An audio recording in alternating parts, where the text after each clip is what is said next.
Teman pemilih yang berbahagia, salam jumpa kembali dalam dunia maya, dunia seputar pemilu, pemilihan, dan demokrasi. Kali ini kita kedatangan tamu istimewa, tidak jauh, dekat-dekat kita saja. Dia adalah salah seorang tokoh demokrasi di Kabupaten Boyolali, Pak Ali Fahrudin. Pak Ali Fahrudin ini Ketua KPU Kabupaten Boyolali.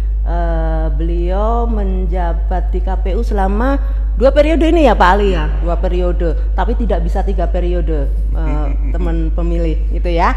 Jadi kita berbincang di kesempatan kali ini. Nanti kita akan memperbincangkan tentang beberapa hal yang kami dengar. Jadi masih ada pertanyaan dari masyarakat. Sebenarnya KPU ketika sedang tidak menjalankan tahapan itu kegiatannya apa sih gitu, padahal beberapa waktu yang lalu sudah pernah kita bahas gitu ya, tapi ternyata masih ada yang ingin tahu.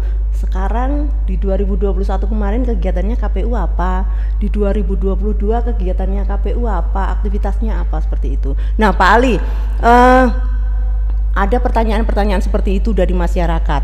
Nah jadi kita ini sebenarnya sudah melakukan apa saja sih kemarin di 2021 dan nanti di 2022 kira-kira apa yang akan kita lakukan? Pemilunya kan masih agak jauh gitu Pak ya. Nah monggo silahkan. Ya jadi tahapan Pilkada tahun 2020 itu kan pemungutan suara tanggal 9 Desember tahun 2020. Artinya setelah pemungutan suara itu kemudian pasti dilakukan rekapitulasi dan penetapan hasil ya.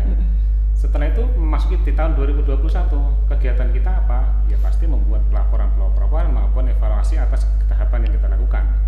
Dan itu pun alhamdulillah juga dilakukan oleh KPU Kabupaten Boyolali maupun KPU Kabupaten Kota yang menyelenggarakan Pilkada tahun 2020 ini. Jadi banyak hal kegiatan yang dilakukan terkait dengan penyelesaian Pilkada tahun 2020. Terkait dengan pelaporan maupun evaluasi kegiatan. Yang kedua adalah pembuatan dokumen-dokumen, misalnya pembuatan buku atau tulisan-tulisan terkait dengan pernik-pernik yang ada dalam pilkada, itu juga kita lakukan. Yang selanjutnya adalah pemberesan terkait dengan logistiknya juga.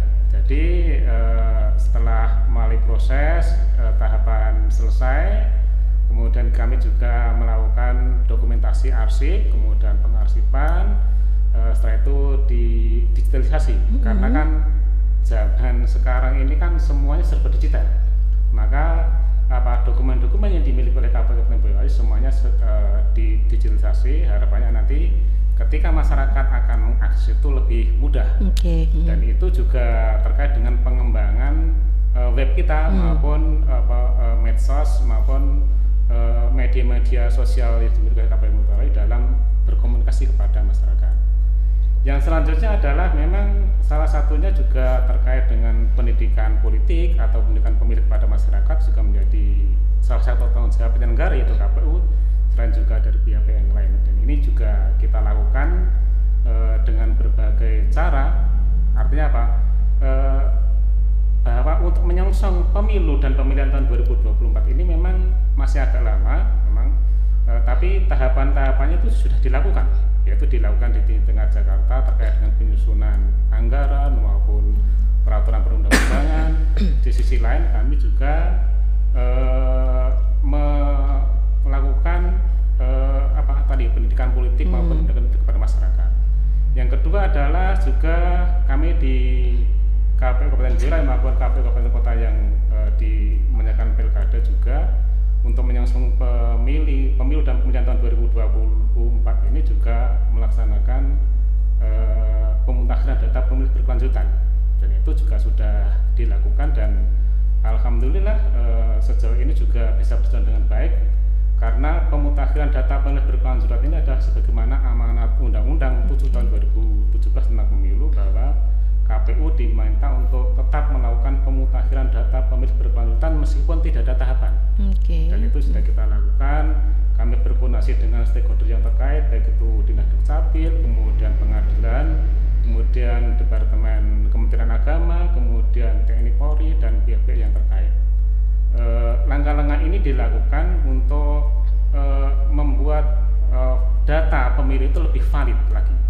Karena nanti pada saatnya ketika nanti menginjak tahapan pemilu dan pemilihan tahun 2024 nanti data pemilih DP terakhir yang sedang dimutakhirkan nanti akan disinkronisasi dengan DP4 dari Kementerian Dalam Negeri untuk diturunkan menjadi DPS dan akan dilakukan coklit di tingkat kabupaten kota. Oke, saya potong dulu ya. Jadi ada dua kegiatan besar pada dasarnya itu ya. Yang pertama itu adalah pendidikan pemilih, kemudian yang kedua itu adalah pemutakhiran data pemilih berkelanjutan. Nah, untuk yang pendidikan pemilih ini apa saja Pak Ali, mungkin bisa dijelaskan apa yang sudah kita lakukan, kemudian rencana kita ke depan akan seperti apa gitu, sasarannya siapa gitu. Ya, jadi terkait dengan kegiatan pendidikan pemilih kepada masyarakat, kami menyasar semua elemen, baik itu terkait dengan pemilih pemula, yaitu melakukan lomba pemilos. Jadi adik-adik pemilih pemula itu diminta untuk melakukan tahapan-tahapan seperti yang dilakukan oleh KPU. Pemilos ya, pemilihan ketua OSIS. Ketua OSIS. Nah, ini teman pemilih pemilu ala pemilihan ketua OSIS alias pemilos. Oke, silakan dilanjut. Dan itu sudah kita lakukan. Kemudian di sisi lain juga kami melaksanakan lomba cerdas cermat untuk disabilitas. Ini sasaran kita disabilitas karena pemilih disabilitas yang tercatat dalam DPT dalam pemilu tahun 2019 maupun 2020 ini cukup besar, yaitu di atas 1.000. Artinya kan segmen disabilitas ini menjadi salah satu kewajiban kita untuk ikut serta dalam menyemangati berpartisipasi dalam pemilu dan pemilihan tahun 2024. Itu yang kita lakukan, yaitu melalui lomba cerdas cermat, yaitu segmennya adalah disabilitas. Nah, ini menarik ini teman pemilih. Jadi KPU Kabupaten Boyolali itu punya kegiatan atau program yang fokus atau khusus untuk teman-teman penyandang disabilitas. Salah satunya itu cerdas cermat untuk disabilitas ya Pak Ketua. Ya, jadi pesertanya itu adalah teman-teman dari difabel. Nah, ini sangat menarik. Tentu nanti ke depan hal-hal seperti ini bisa kita lanjutkan, bisa kita teruskan ya Pak Ketua ya. Terus kemudian selain itu, selain untuk disabilitas, jadi apalagi kami juga mencari tokoh-tokoh Boyolali yang bisa menginspirasi warga masyarakat Boyolali dengan melakukan kegiatan video dokumenter. Itu untuk mencari inspirasi tokoh-tokoh di Boyolali ini yang bisa membangkitkan semangat, yang bisa dicontoh oleh masyarakat Boyolali dalam konteks berdemokrasi yang baik itu seperti apa. Itu terkait dengan pembuatan video dokumenter. Kemudian juga dilakukan seperti ini, podcast ya, seperti ini. Ini berbagai tema dilakukan baik pada tokoh-tokoh warga masyarakat Boyolali maupun di luar Boyolali yang nanti akan diundang untuk memberikan gambaran terkait dengan demokrasi yang baik itu seperti apa. Sehingga harapannya adalah masyarakat Boyolali bisa ikut bersama-sama untuk paham praktek demokrasi yang benar seperti apa. Nah, tokoh demokrasi ini juga sangat menarik karena berarti nanti KPU Kabupaten Boyolali itu akan mengidentifikasi tokoh-tokoh yang ada di Kabupaten Boyolali, begitu ya? Untuk kita istilahnya ngangsu kawruh seperti itu tentang hal-hal yang berkaitan dengan demokrasi, begitu ya Pak Ali ya? Nah teman pemilih jangan lewatkan ini ya. Jadi selain Dunia Maya, ini ada podcast khusus tentang namanya KPU Boyolali Podcast. Kemudian ada ide itu inspirasi demokrasi, jangan dilewatkan ya. Monggo Pak Ali bisa dilanjut lagi. Terima kasih. Jadi itu terkait dengan pendidikan politik maupun pendidikan publik kepada masyarakat. Berbagai inovasi sudah kita lakukan dan kami terus mendorong teman-teman di internal kami untuk lebih berinovasi dalam segmen kita itu kan bervariasi ya di masyarakat untuk lebih berinovasi dalam memberikan pemilih kepada masyarakat. Salah satunya adalah itu tadi terkait dengan digitalisasi. Jadi semuanya ini serba digital.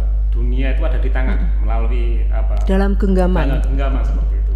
Maka informasi terkait dengan demokrasi juga ada di dalam genggaman. Misalnya terkait dengan web yang ada di KPU, kemudian JDIH maupun EPPID. Jadi semua dokumen-dokumen yang memang dibutuhkan oleh masyarakat, kelompok-kelompok masyarakat bisa mengakses ke medsos-medsos yang kita miliki. Berbagai kegiatan dilakukan yang semuanya tertuang baik di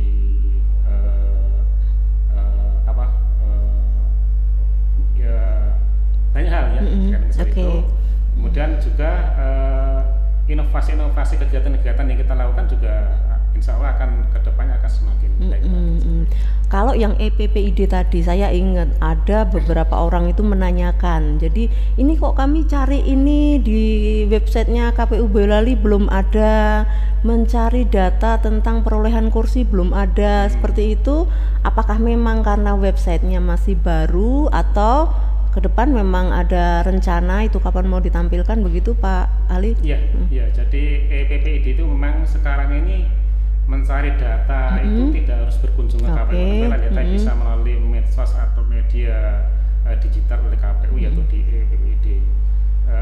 Berbagai hal memang ada perpindahan web dulu ya dari web yang kita miliki sendiri. Semuanya sekarang sudah beralih ke web yang dimiliki oleh KPRI. Oh gitu, terintegrasi gitu ya. Oh gitu ya. Web melalui KPRI dan itu memang mungkin itu waktu mencari data masih dalam proses perpindahan itu. Dan kami mohon maaf ketika nanti masyarakat mengakses ke web KPU agak sedikit bermasalah yang sudah dilakukan. Tapi insya Allah kedepannya medsos maupun media-media di KPU Boyolali akan kita sempurnakan untuk sekali lagi melayani masyarakat untuk lebih cerdas berdemokrasi. Oke, nah dicatat ya teman pemilih, kalau kemarin masih ada error dengan websitenya, dengan laman websitenya KPU Kabupaten Boyolali, barangkali saat itu sedang dalam proses maintenance atau perbaikan gitu ya, sedang dalam proses migrasi seperti itu. Nah ke depan KPU Kabupaten Boyolali akan terus meningkatkan isi kuantitas dan kualitas dari penyajian layanan kepada masyarakat. Ini menarik. Berarti selain PPID, kemudian tadi ada laman JDIH juga ya, Pak Ali ya. Itu yang dimiliki oleh KPU berarti ya. Kalau yang JDIH ini, nah kalau ini saya bisa jawab ini, Bapak Ibu. saya bisa jawab. Jadi kalau yang JDIH itu lebih ke informasi-informasi produk-produk hukumnya KPU Kabupaten Boyolali. Benar kan ya Pak Ali ya? Nah, benar ternyata Bapak Ibu. Juga silakan nanti misalnya mengakses ke medsosnya KPU, baik itu di Facebook maupun juga di Instagram maupun di medsos-medsos yang lain, silakan diakses dan di situ ada data-data maupun kegiatan-kegiatan yang dilakukan oleh KPU Kabupaten Boyolali. Salah satu mungkin data yang permingguan yaitu adalah Kamis Manis. Di situ ada kuisnya. Kuis ini tidak seberapa mungkin terkait dengan imbalannya, tapi ini adalah sebagai sarana kami KPU Boyolali untuk menarik minat terutama dari kalangan muda untuk bisa menjawab pertanyaan-pertanyaan terkait dengan demokrasi atau terkait dengan pemilu yang ada di Indonesia ini. Ini salah satu inovasi dari KPU Boyolali untuk lebih dekat kepada masyarakat. Jadi supaya ingat terus setiap hari Kamis jangan lupa mengunjungi medsosnya KPU Kabupaten Boyolali. Ini ada di Instagram, ada di Facebook, kemudian ada di Twitter ya. Kamis Manis dengan kuis. Nah, itu Bapak Ibu ada hadiahnya juga, hadiah kuisnya juga kalau beruntung ya. Jangan lupa setiap Kamis berkunjung ke medsosnya KPU Kabupaten Boyolali. Oke, nah itu yang terkait dengan pendidikan pemilih tadi. Jadi kalau pendidikan pemilih itu upaya yang tidak pernah putus ya, tidak pernah berhenti ya. Ada atau tidak ada pemilu, itu pendidikan pemilih ini berarti jalan terus gitu ya. Nah, karena ini yang menjadi mandatnya KPU Kabupaten Boyolali dan KPU secara umum. Nah, sekarang kalau untuk yang tadi yang DPB tadi, data pemilih berkelanjutan. itu nanti peruntukannya bagaimana, terus kemudian sejauh ini seperti apa pelibatan masyarakat seperti apa Pak Ali? Jadi KPU itu berkewajiban untuk melakukan pemutakhiran data pemilih berkelanjutan sebagaimana amanat Undang-Undang 7 tahun 2017 tentang pemilu pasal 20 jelas seperti itu. Dan untuk di Kabupaten Boyolali setiap bulannya kami mengeluarkan rekapitulasi data pemilih berkelanjutan. Hasil dari hasil koordinasi kami dengan Dinas Dukcapil maupun kepolisian maupun TNI juga dari Kementerian Agama, itu data-data terkait dengan berbagai data pemilih baru maupun yang proses pindahan itu alhamdulillah sejauh ini bisa berjalan dengan baik. Dan setiap bulannya kita lakukan pemutakhiran data pemilih berkelanjutan dari sumber-sumber yang tadi kami sampaikan. Di setiap triwulan kami juga melakukan rapat-rapat koordinasi terkait dengan apakah ada masukan atau kendala terkait dengan pemutakhiran data pemilih berkelanjutan ini. Dan hari ini tadi juga sudah dilakukan rapat-rapat koordinasi dengan dinas instansi terkait dengan pemutakhiran data pemilih berkelanjutan. Data pemilih berkelanjutan ini nanti pada saatnya akan disinkronisasikan, dikonsolidasikan dengan DP4 dan nanti akan diturunkan kepada KPU Kabupaten Boyolali untuk menjadi DPS daftar pemilih sementara setelah dilakukan coklit ya. Jadi itu nanti dilakukan pemutakhiran data ketika tahapan pemilu maupun pemilihan tahun 2024. Oke, jadi ini persiapan untuk pemilu 2024 seperti itu ya. Saya mendengar bahwa nanti ke depan itu KPU yang istilah berkelanjutan ini akan terus digiatkan seperti itu. Data pemilih berkelanjutan, mungkin ke depan juga akan ada berkelanjutan yang lain. Nah, kalau keterlibatan masyarakat dalam proses DPB ini, jadi misalkan saya mau ngecek nama saya di DPB atau ada warga masyarakat yang mau ngecek di DPB seperti itu, apakah itu bisa Pak Ali? Bisa ya? Bisa, silahkan nanti kunjungi aja di hak pilihmu, seperti itu bisa mengakses. Atau itu tadi setiap triwulan itu kami melakukan rapat-rapat koordinasi. Salah satu selain dengan dinas instansi terkait juga dengan organisasi kemasyarakatan maupun pihak-pihak yang terkait. Masukan dari masyarakat, masukan dari Bawaslu, masukan dari dinas itu nanti yang akan kita lakukan pengolah, nanti diolah, dikonsolidasikan dengan aplikasi kami di Sidaleh, dan semuanya nanti akan keluar setiap bulannya itu adalah daftar pemilih berkelanjutan. Dan itu makanya kemudian ini insya Allah nanti pada saatnya ketika nanti sudah dilakukan tahapan berjalan, ini akan lebih baik lagi terkait dengan daftar pemilih untuk pemilihan tertentu. Oke, nah ini berarti penting sekali teman pemilih, data pemilih berkelanjutan ini ya. Jadi setiap bulan KPU Kabupaten Boyolali itu menetapkan data pemilih untuk wilayah Kabupaten Boyolali seperti itu. Nah, teman pemilih yang ingin ngecek namanya apakah masuk dalam daftar pemilih atau belum, bisa masuk ke website lindungi hak pilihmu, lindungi hakmu, sekarang ganti kayaknya, lindungi hakmu gitu ya. Nah itu silahkan nanti silahkan dikunjungi, silahkan dipastikan namanya. Nah sekarang kalau kita bicara tentang kendala Pak Ali, karena kan setiap program, setiap kegiatan itu tidak lepas dari adanya masalah, adanya kendala. Nah, kira-kira apa kendala yang terberat yang dihadapi oleh KPU Boyolali? Ya, jadi kendala itu kan pasti ada. Setiap kegiatan maupun tahapan-tahapan itu pasti ada. Dan di setiap tahapan selesai, itulah pentingnya evaluasi internal kita, baik terkait dengan evaluasi program maupun tahapannya, juga terkait dengan internal kita sendiri, personalnya sendiri. Maka penguatan SDM, konsolidasi SDM di lingkungan KPU Kabupaten Boyolali ini menjadi sangat penting. penguatan internal kita ini juga kita lakukan. Misalnya di setiap hari Senin itu kita lakukan belajar bersama, memahami aturan maupun kebijakan-kebijakan dari KPU RI terkait dengan pemilu maupun pemilihan.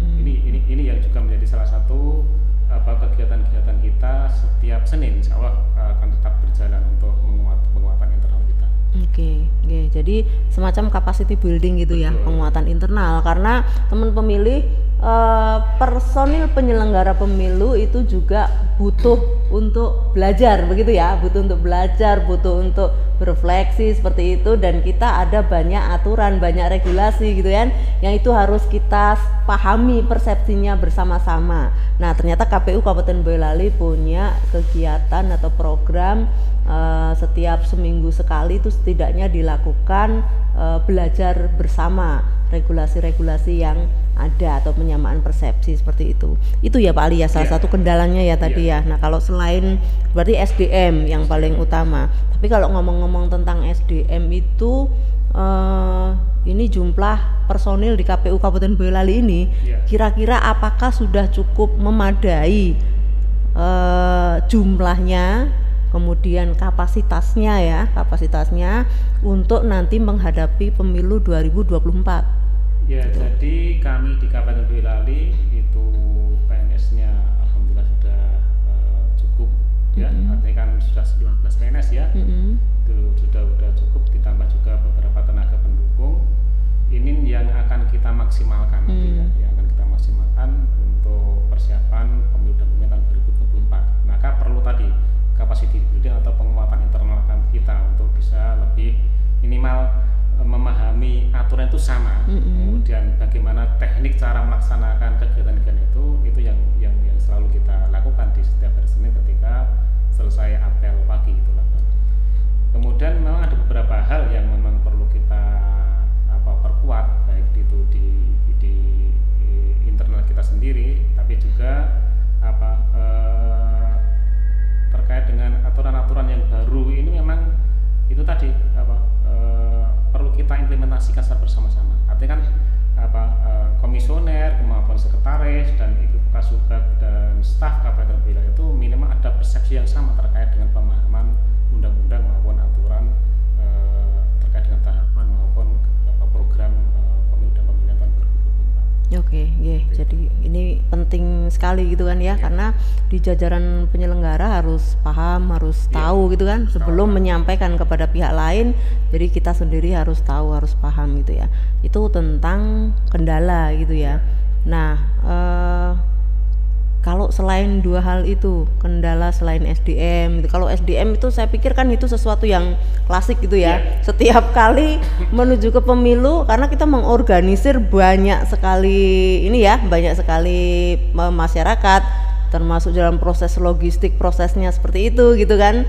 Nah, itu kira-kira kalau kita melihat ke depan Pak Ali di pemilu 2024 itu apa yang harus kita harus kita tata betul, harus kita persiapkan dengan baik seperti itu aspek apanya Pak Ali? Ya, pertama selain SDM tadi yang sudah kita lakukan konsolidasi internal kita, juga perlu persiapan sarana prasarana.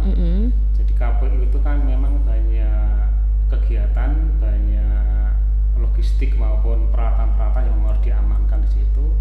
Maka terkait dengan hal ini kami selalu koordinasi dengan pemerintah daerah untuk bisa memfasilitasi ya terkait dengan berbagai prasarana, gudang maupun penyempurnaan kantor kita ini. Karena di pemilu maupun pemerintahan 2024 itu karena aturannya sama, undang-undangnya sama, jadi suasananya tidak jauh berbeda dengan pemerintahan 2019 ya. Hanya ditambah COVID ya. itu artinya kesiapan sarana prasarana menjadi salah satu hal yang harus kita perhatikan bersama-sama. Yang kedua adalah terkait dengan persiapan anggaran. Kami sudah melakukan penyusunan perencanaan anggaran untuk pemilihan tahun 2024 dan nanti pada saatnya juga akan kita komunikasikan dengan pemerintah daerah, karena pemilihan ini sesuai dengan aturan undang-undang memang menjadi kewajiban pemerintah daerah untuk memberi tahapan-tahapan itu. Dan itu sudah kita lakukan penyusunan dan akan kita sinkronkan, koordinasikan dengan KPU provinsi, karena nanti di pemilihan bupati tahun 2024 ini akan bersamaan dengan pemilihan gubernur tahun 2024. Nah, ini kan berarti nanti ada dua keserentakan ya, yang keserentakan nasional dan keserentakan untuk pemilu kada itu tadi. Nah, karena itu anggarannya nanti menjadi dari dua sumber seperti itu ya, dari APBN maupun dari APBD. Nah, yang APBD ini yang sedang dikoordinasikan oleh KPU Kabupaten Boyolali. Nah, oke, semoga nanti ke depan ya seluruh tahapan itu bisa kita lalui dengan baik. Baik, ini yang terakhir Pak Ali. Kalau kita bicara tentang harapan gitu ya, nanti KPU Kabupaten Boyolali ini dalam masih karena kita ini penyelenggara pemilu gitu ya, tentu saja harapannya adalah untuk penyelenggaraan pemilu ke depan itu apa yang menjadi harapan Pak Ali sebagai ketua lembaga ya, dan juga harapan selaku pribadi, harapan pribadi Pak Ali. Boleh, nggak apa-apa.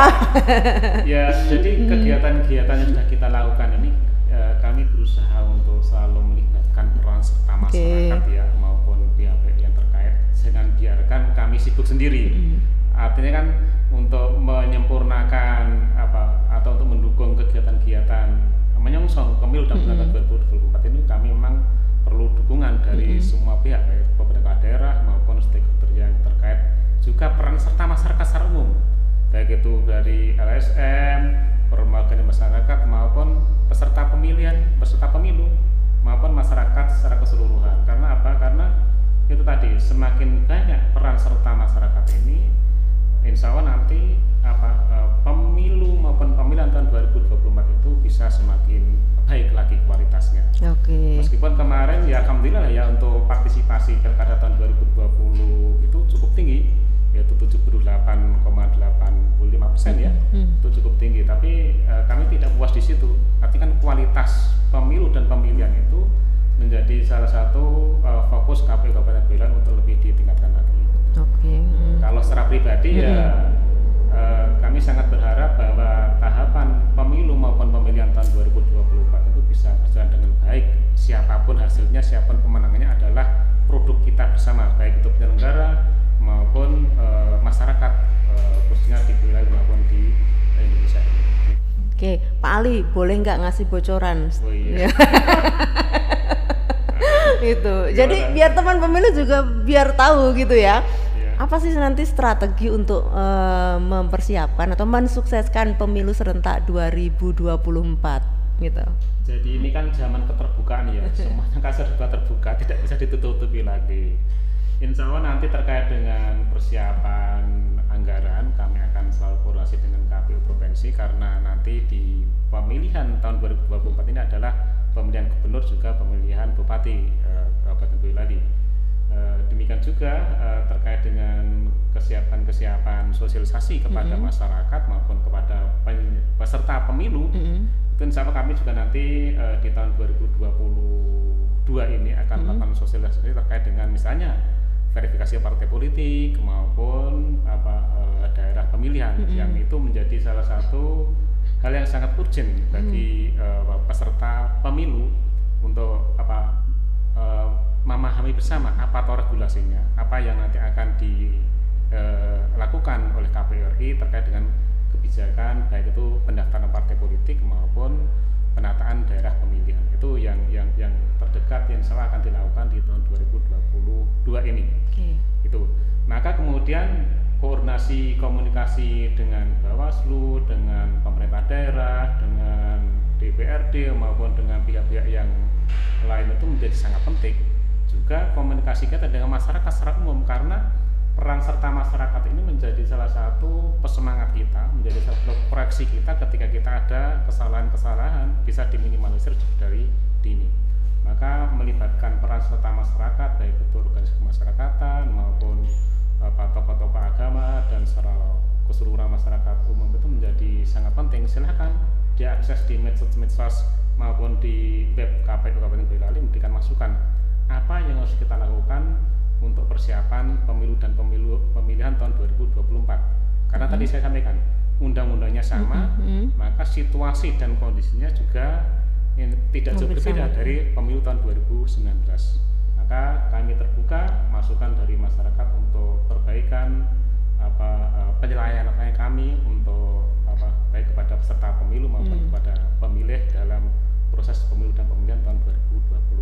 Oke, kata kuncinya berarti koordinasi ya Pak Ali ya, koordinasi dengan berbagai pihak, dan KPU Boyolali terbuka untuk menerima masukan-masukan dari masyarakat. Mungkin ini sekarang waktunya KPU menerima banyak masukan dari masyarakat, mumpung sedang tidak menyelenggarakan tahapan gitu ya. Jadi nanti ketika menyelenggarakan tahapan itu sudah ya, karena kita harus sudah aturannya begini ya begini gitu, nggak bisa ditawar-tawar lagi gitu ya.